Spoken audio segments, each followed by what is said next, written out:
Sudah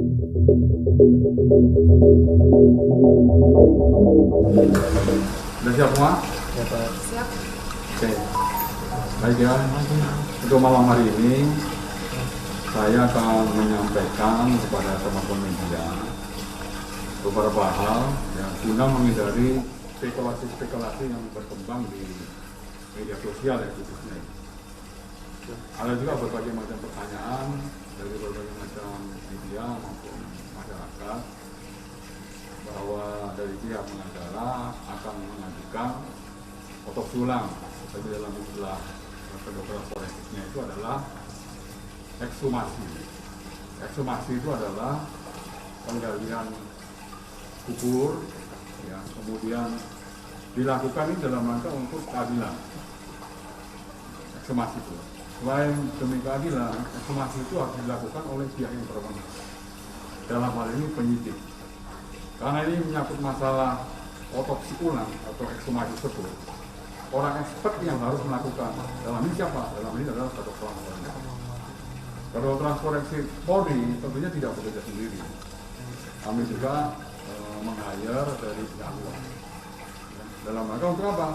Untuk betul-betul hasilnya itu sahih dan bisa bertanggungjawabkan dari sisi keilmuan dan dari semua metode sesuai dengan standar internasional.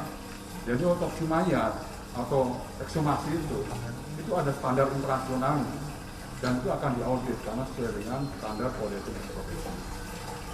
Oleh karenanya hasil komunikasi saya malam ini dengan Dirpidu dari pihak pengacara apabila mau mengajukan ekshumasi dari penyidik terbuka, ini sesuai dengan komitmen Bapak Kapolri bahwa proses penyidikan ini akan dilakukan seterbuka mungkin, setransparan mungkin, dan tentunya proses penyidikan harus memenuhi kaidah-kaidah scientific crime investigation. Itu hal yang mutlak yang harus dilakukan. Dan pada kesempatan hari ini juga disampaikan kepada teman-teman sebagai wujud keterbukaan dari penyidik. Insya Allah besok dari pihak keluarga akan diterima oleh penyidik dan tentunya didampingi oleh pihak pengacaranya. Nanti penyidik dalam hal ini akan menyampaikan kepada kedokteran forensik, mengumumkan kepada atau menyampaikan kepada pihak keluarga dan pengacaranya tentang hasil otopsi yang sudah dilakukan. Dari hasil otopsi dilakukan nanti ada gambaran dari pihak keluarga, pihak pengacara untuk apa? Untuk menghindari spekulasi yang berkembang saat ini.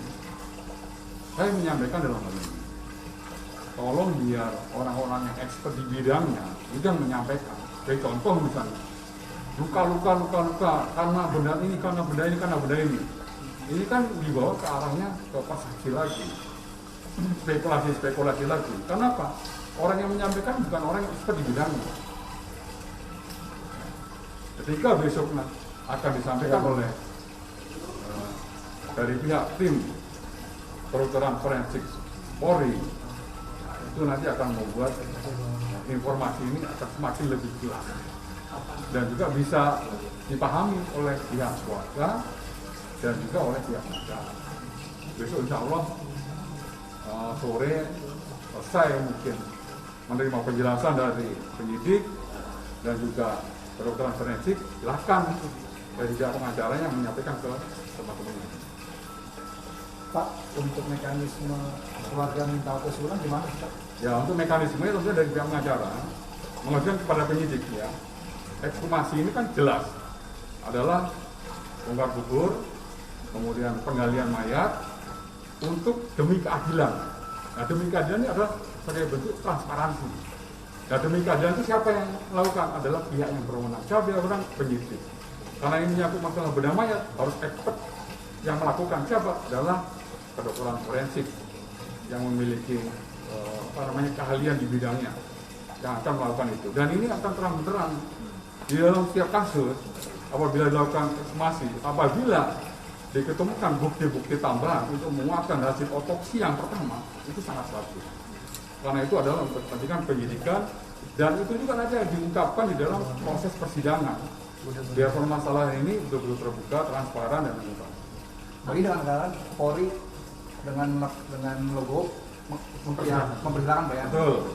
Jadi hasil komunikasi saya dengan penyidik terbuka dan dipersilahkan dari pihak pengacara, ya, pihak keluarga untuk melakukan atau mengajukan ekshumasi tersebut.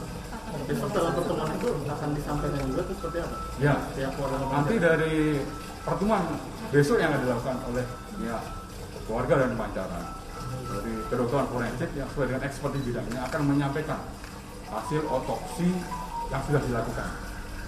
Ya kalau misalnya ada keraguan, ini sangat terbuka. Silahkan dari pihak pengacara untuk melakukan atau mengajukan ekshumasi tersebut. Ya. Terus kelanjutan kasus ini kan ini sampai makanya sudah ditangani oleh Polda Metro Jaya. Gimana? Kelanjutan kasus ini sudah Ya. ditangani oleh Polda Metro Jaya. Mulai kemarin dengan arahan Bapak Kapolri, penanganan kasus kejadian di Duren 3 diambil alih oleh Polda Metro Jaya. Kenapa hal ini dilakukan? Dalam rangka di Polda Metro Jaya penyidik-penyidiknya mungkin lebih banyak berpengalaman. Kemudian sarana yang dimiliki jauh lebih lengkap dibanding peralatan-peralatan yang dimiliki oleh Polri.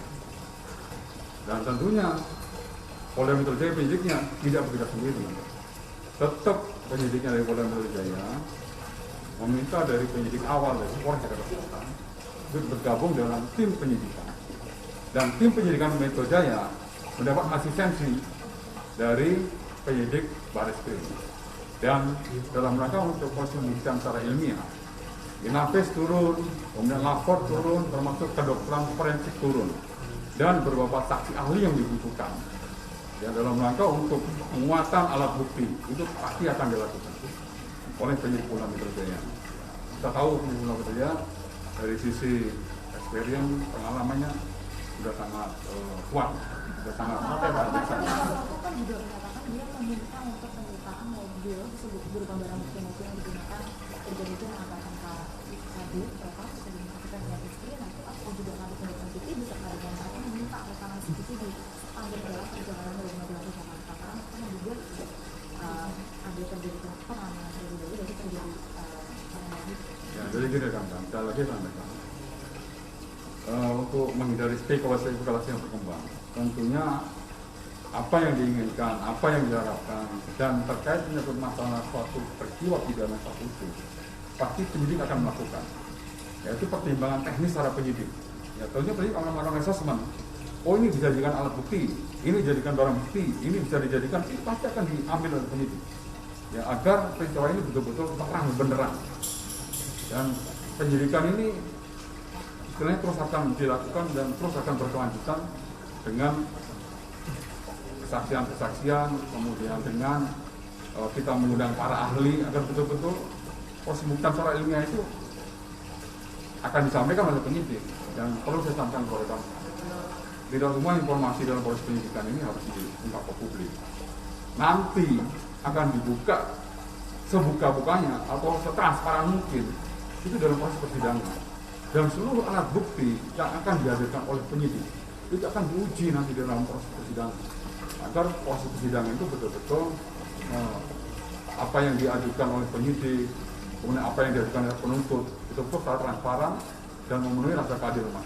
Pak, ini kabarnya Baradae, Pak, ini katanya minta ajukan perlindungan ke LPSK, tanggapannya bagaimana? Baradae. Kalau minta perlindungan itu kan hak konstitusional setiap warga negara. Ya berlaku equal silakan. Tapi proses penyidikan ini kan tetap berjalan.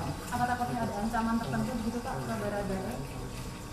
Kalau sudah masuk penanganannya oleh penyidikan, penyidik bertanggung jawab untuk mengamankan semuanya. Karena proses persidangan ini kan harus berlanjut. Ya, itu menjadi tanggung jawab penyidik. Ya, untuk melakukan pengamanan terhadap yang bersangkutan. Pak, kasusnya kan sudah dilimpahkan ke Polda Metro Jaya. Nah, sebelumnya kan ada pertemuan antara Irjen Fadli dengan Pak Irjen Ferdi Sambo. Nah, ini apakah nantinya apakah disinyalir takutnya ada konflik kepentingan atau korelasi terkait dengan kasus ini? Nah, yang kedua Pak, Irjen Ferdi Sambo apakah akan ada rencana kembali dipanggil Informasinya kan sudah sempat dipanggil oleh tim khusus Kapolres Polres Metro Jakarta.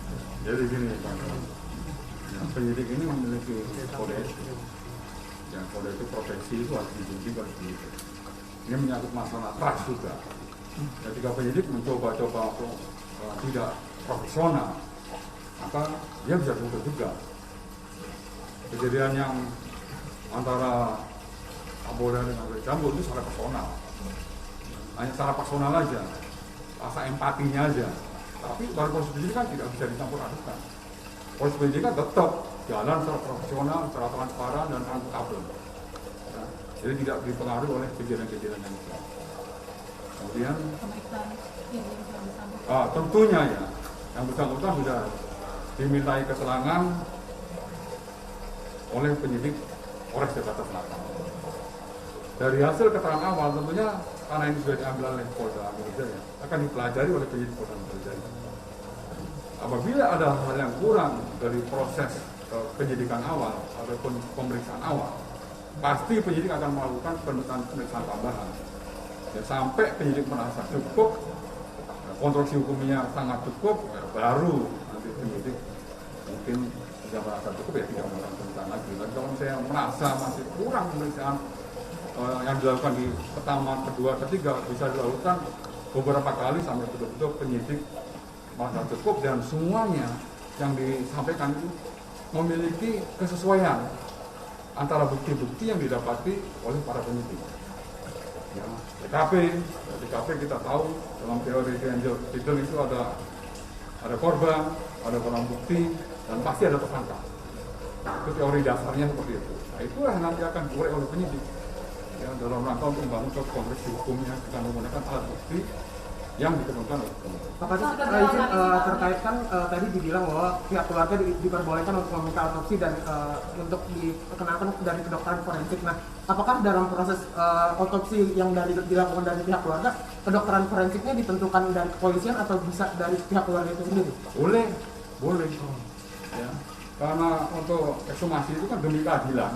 Demi keadilan kan orang-orang expert bilangnya dari kedokteran forensik kita sudah memiliki.